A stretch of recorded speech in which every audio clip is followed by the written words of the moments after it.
And this is very close to what me and this friend were discussing today. That uh, since we practice Vipassana, the word dukkha is used very often, and we were kind of talking to each other about how the intensity of dukkha matters Yes. and the continuity of dukkha matters because that helps you break this bias or this pattern that you are so confident of.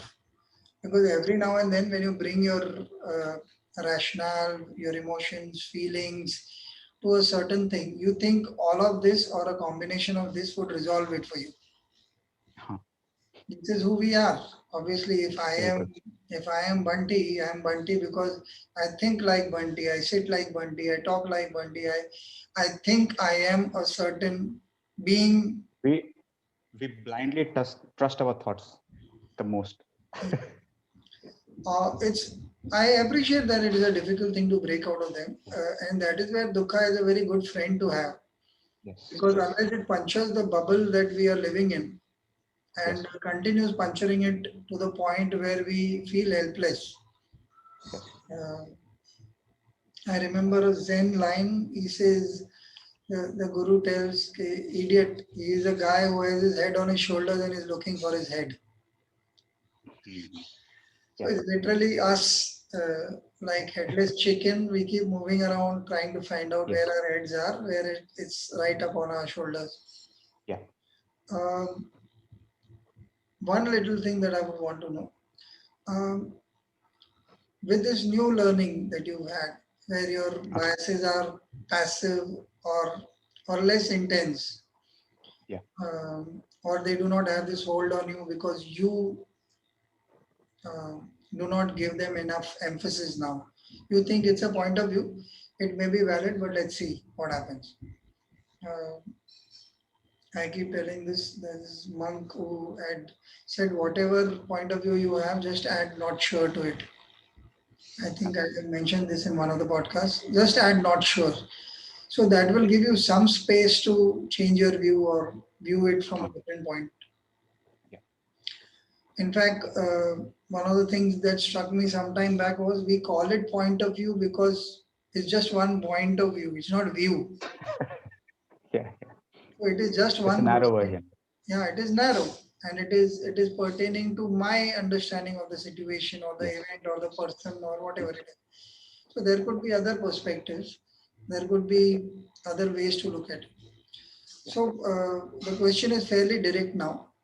Then once Yeah. you reach this stage, how has it changed your life? What is it in every discussion that you do with somebody or when you're doing your regular day-to-day job or else when you're discussing things, good or bad? Can Yeah. you give us some experiences? Can you share some examples of what happens? What earlier used to work in a certain manner and now it does not, or it has changed, or is same, whatever. And it has changed drastically. I was, like I said, uh, introverted guy. Like I would not even talk to my own parents sitting in the same room. Right. That introverted. So once I started to break through, my ego became very satisfied. Finally, I have something to talk about. Right. Finally, I can speak something which is essential, which is not not unnecessary or pertaining to the suffering. Something which is essential, and I would engage in conversations for which people were not ready. Like you said, the common folk who are enjoying and living their life. I would provoke them to speak on spirituality or spirit or energy and meditation and different practices for which they were not ready. And then when they were not ready, I would try to force my understanding of spirituality onto them. This was back in 2016 when I was just coming out of my bubble. So the initial exhilaration of finally understanding something of value in life, I could not contain it. I could not focus on myself back then.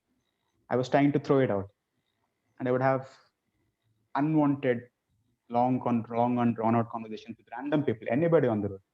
गरीब के साथ बैठ गया और उनके साथ बात कर रहा हूँ, जिसके पास खाना नहीं है, who's hungry, who's starving. I'm talking about spirituality with him. It doesn't make sense. I I was completely out of control in that phase. So I made a lot of mistakes there also. Spoke a lot, spoke out of turn.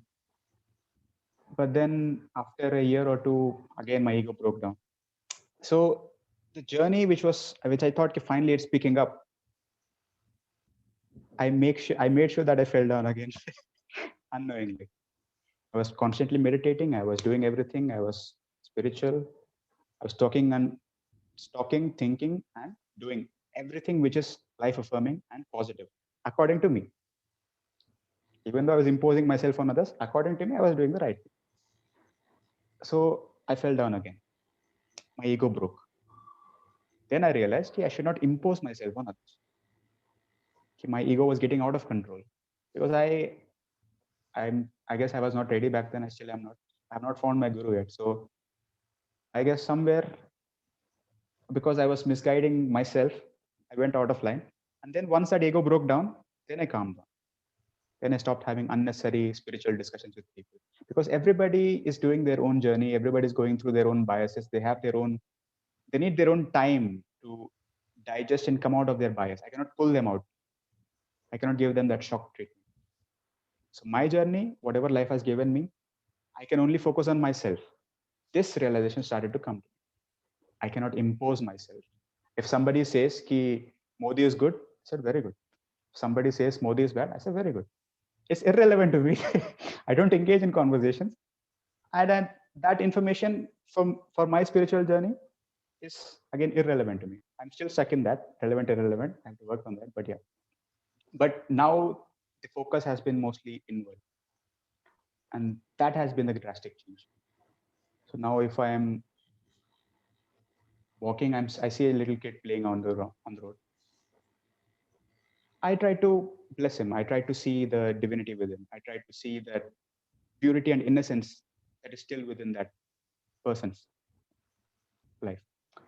So I try to wish him ki hope they achieve whatever they wish to achieve. May their journey be peaceful, happy, and successful. I do not know them. I'm never going to talk to them again. Maybe not. But just to appreciate life as it is, just to not constantly think about myself. That has been the major growth that I have achieved. That life has given me. Again, ego comes in, but that life has given me. So yeah, Okay, I have a trick question here. yeah, You're talking such nice things, so I should uh, bilkul. throw a spanner in the works. Okay, Uh, Say you're walking down the road and yeah, there is a drunkard husband beating a wife. yeah. What divinity do you see in that scenario?